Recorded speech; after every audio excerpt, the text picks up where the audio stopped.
Hey guys, welcome back. Welcome back to the financial chapter. And today in this session, we are going to learn Basel norm. Today in this session, we will learn about the Basel norm, Basel committee, and the different kinds of pillars which Basel norms introduced. Okay, so today we will learn all the things related to the Basel norm, which is important for every banking sector exams. And this Basel norm topic is also important for your interview purpose. Okay, the interviewer can ask the question related to the Basel norms. This is very common question which can be asked in your interview as well. Okay, so let's move forward and begin the session of Basel norm. So first we will understand that what are the Basel norms. As you can see that Basel norms or Basel Accords. This is the name of Basel norms or Basel Accords. So when these names will become, don't get confused. This is the similar name. This is the synonyms of the Basel norms. That Basel norms or Basel Accords are the international banking regulations issued by the Basel Committee on banking supervision. Okay, so the question can be like, why Basel Committee introduced Basel norm? You can give the answer very easily that Basel Committee introduced Basel norms for the better banking supervision. Okay, this is the main purpose of the Basel norms introduced by the Basel Committee. Okay, and the next thing about the Basel norm is that the Basel norm is an effort to coordinate. Okay, the coordinate is the thing, to coordinate all the banking sector, all the banking regulation across the world. And there is a goal behind that to strengthening the international banking system. So the main objective behind the Basel norm is to coordinate with the different banking sector to regulate across the world with the goal, with the objective to strengthen the international banking system. Okay, Basel norms and risk management share a very important relationship because Basel norms deals with the different kind of risk in the banking sector. Okay, so this is a set of agreement by the Basel Committee. This is a set of agreement set by the Basel Committee for banking supervision. Okay, so you can say that Basel Committee introduced Basel norm to deal with the different type of risk and the coordination and the better supervision of the international banking system. Okay, here is the Basel Committee on Banking Supervision. So Basel Committee on Banking Supervision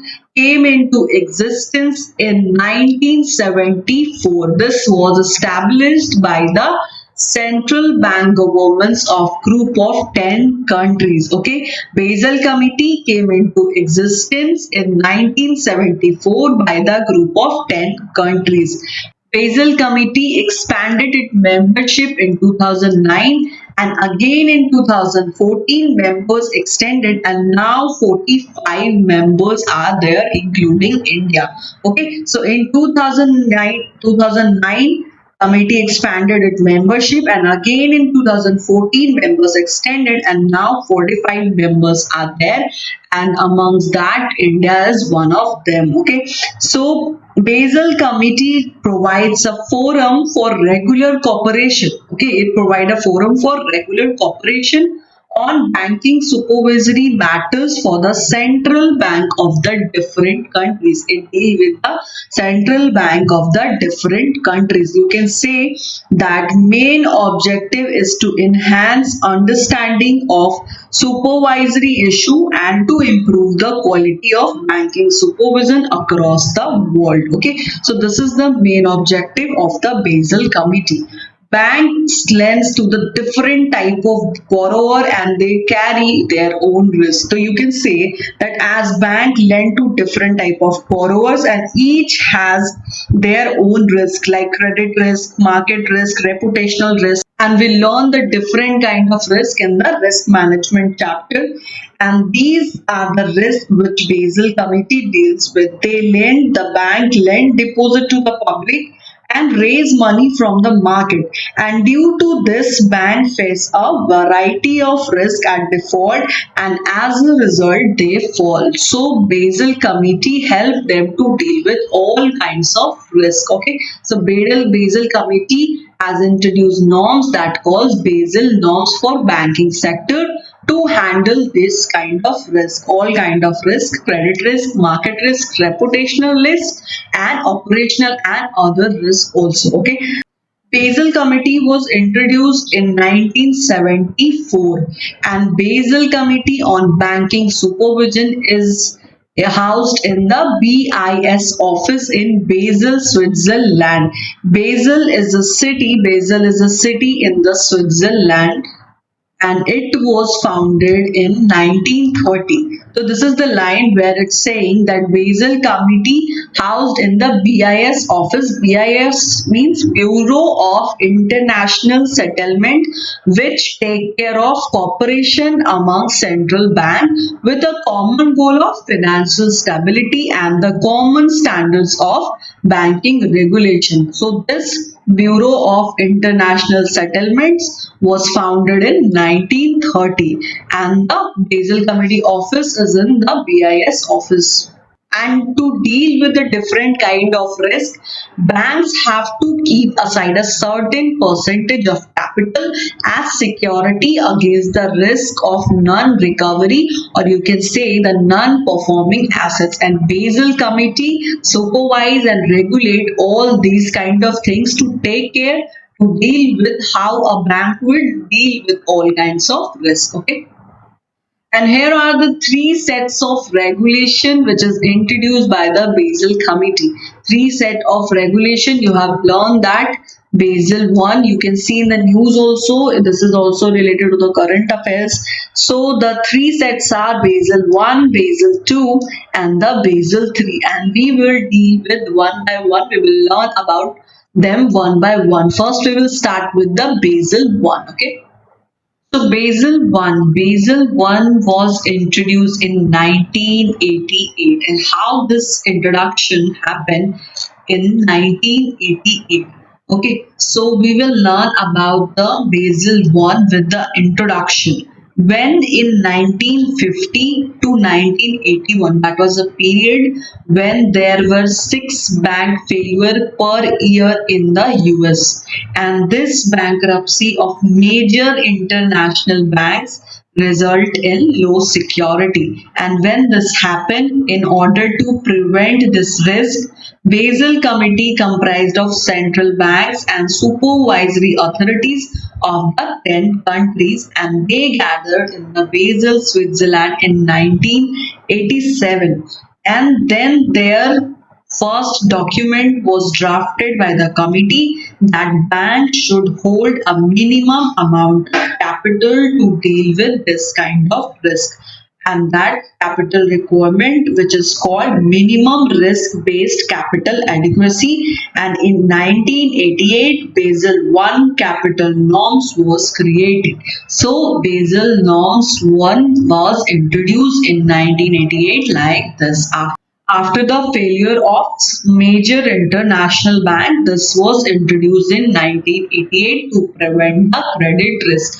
The main objective was Basel 1. The main objective of Basel 1 was to focus and to prevent the credit risk. And you learn the credit risk and the risk management, that credit risk is the possibility of a loss resulting from a borrower's when a bank lent amount to a borrower or a loan to the public, and when the public or the borrower do not repay the loan or meet contractual obligation, that is a credit risk.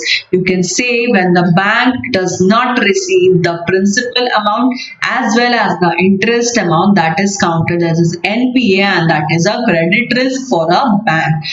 And this was the reason to introduce the minimum risk based capital adequacy in 1988. So Basel 1 is basically a set of international banking regulation that lay out the minimum capital requirement for the banks with the goal of minimizing the credit risk, and this was also to promote the financial stability. And banks who operate internationally, they need to maintain 8% of that capital. Okay, it was the major, they was introduced, they were required to maintain the 8% of risk-weighted asset which is related to the credit risk. Suppose that risk-weighted asset is $1,000, then bank need to maintain $80 as the minimum risk-based capital adequacy. Okay, so RWA, risk weighted asset, means asset with the different risk profile. Credit risk, operational risk, market risk, these all comes under the RWA. Credit risk and market risk is the major category of risk-weighted asset, and India adopted this Basel I guidelines in 1999. After that, Indian banks, Indian central banks started to maintain 8% of risk-weighted asset. Okay, so this was the Basel I, which was introduced in 1988 by the Basel Committee to prevent the credit risk and the credit loss of every bank, every international, every major bank. So this was all about the Basel One you should know. And now we will learn about the Basel II, which is the improvision, which is a modified norms of a Basel One. Okay. After Basel I, Basel II is here, and Basel II guidelines were published by the BCBS Basel Committee in 2004. This was introduced by Basel Committee in 2004, and Basel Committee was introducing Basel II, and this was the second Basel Accord, which was an extended and modified form of the Basel I.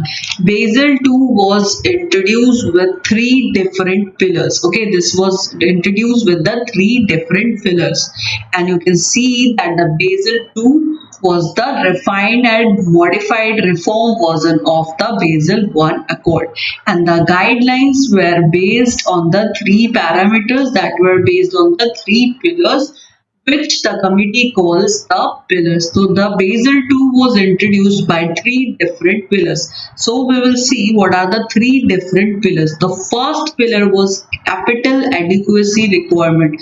This was the first pillar of the Basel II.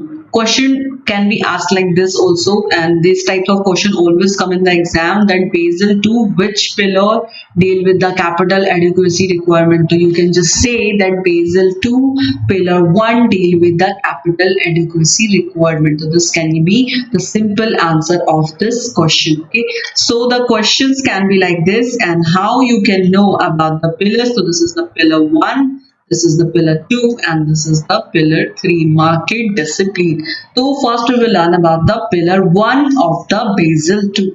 The first pillar defines that the capital adequacy requirement, in which minimum capital requirement is to be maintained. This pillar deal with the maintenance of regulatory capital calculated from the three major category of risk, that is credit risk, operational risk, and market risk. Under this, banks need to maintain 8% of the risk asset. Okay, so this is the capital adequacy requirement. Capital adequacy ratio will be 8% of the risk asset. This is the first pillar of the Basel II, under which bank need to maintain 8% of the risk asset, which was also in the Basel I. So this is the refined, this is the modified form of the Basel I. So this is the first pillar of the Basel II. Okay.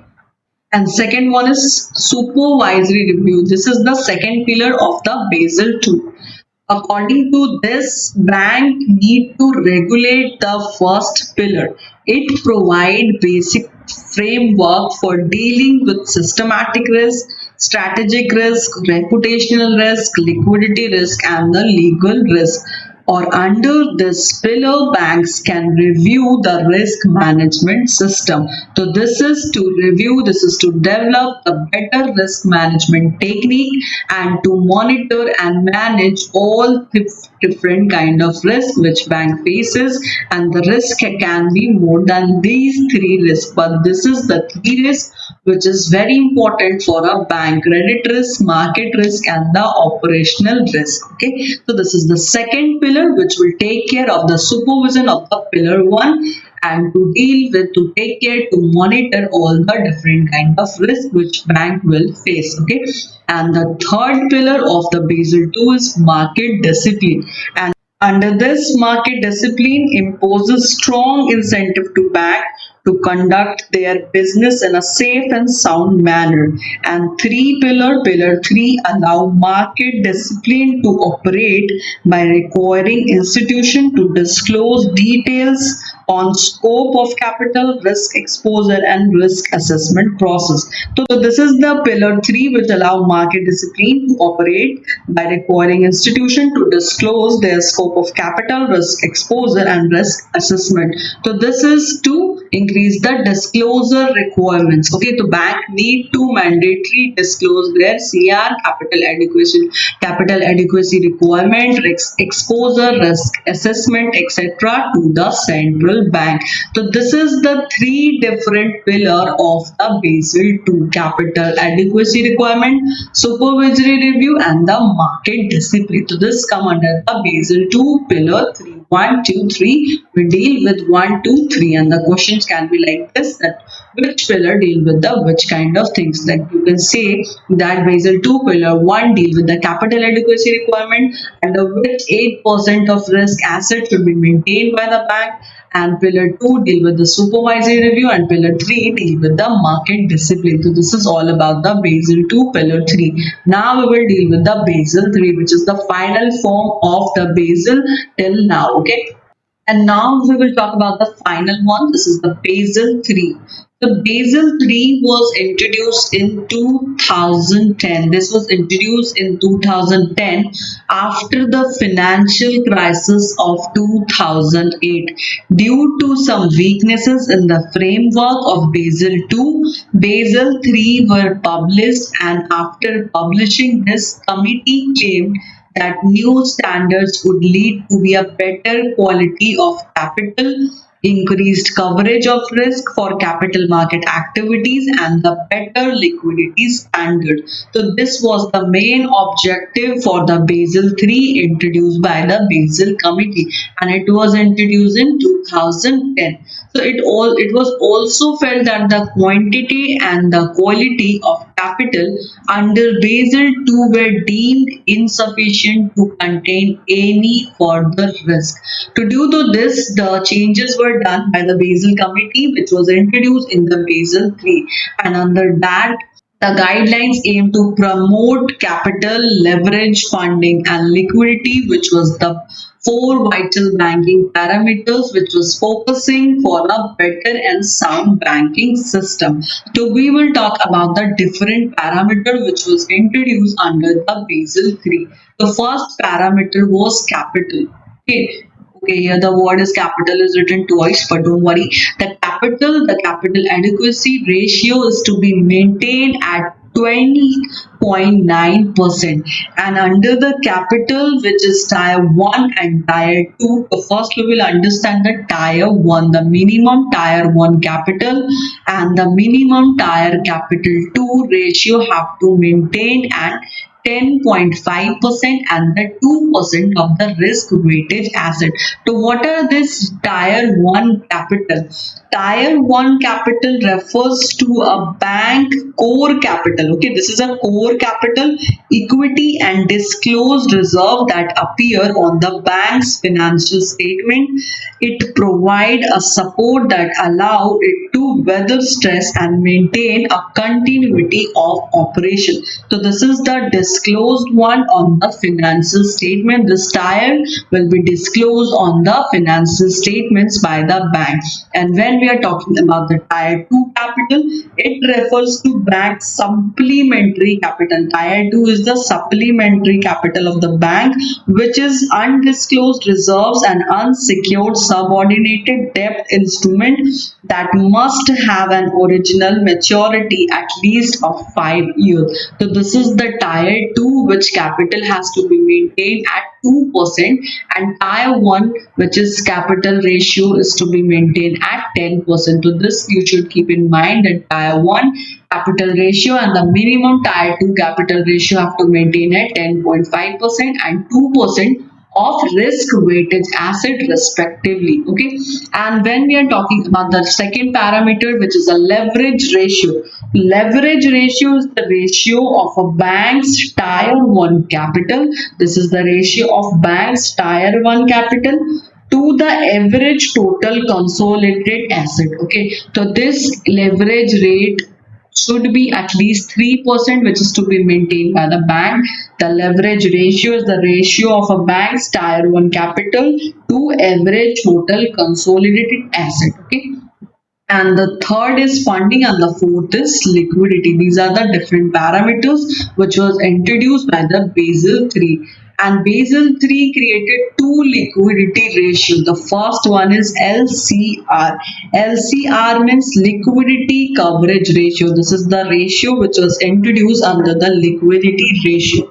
LCR, liquidity coverage ratio, is the ratio which bank requires to hold in a buffer of high quality liquid asset which is sufficient to deal with the cash outflow and to ensure that enough liquidity is there to deal with the 30 days stress in a period of when the short term obligation is there. So in that ratio is to be maintained to deal with the 30-day operation which bank will face in the financial crisis and the short term crisis. Okay, so this is the liquidity coverage ratio which bank need to maintain for 30-day period. And the second ratio is NSFR, which means net stable fund rate. This is the net stable fund rate, and it is required to maintain by bank to maintain a stable funding profile in relation to their off balance sheet asset and activities. Okay, so this is to maintain the stable funding profile of to balance sheet and the activity. This is to maintain by the bank for the stable funding rate. And the deadline, when we are talking about the Basel III, which is introduced in the 2010, and the deadline for the implementation of Basel III was March 2019 for India, but it was postponed to March 2020, and due to coronavirus, due to COVID-19 pandemic, this is RBI decided to defer this Basel norm implementation for more further 6 months. So it will be introduced after 6 months. Here we learn the Basel norm, the Basel committee, and Basel different codes, Basel Accords, Basel norm, and the different pillars come under the Basel 2 and the different parameters which were published under the Basel 3. So this is all about the Basel norms, which is to learn about for exams, for your interview, and the rest we will update in the PDF format so you can read it thoroughly and make notes and learn all the important things about the Basel norms. Okay, thank you for watching this session, and in the next video I'll come with another topic. Okay, till then keep learning. Okay, bye bye, take care.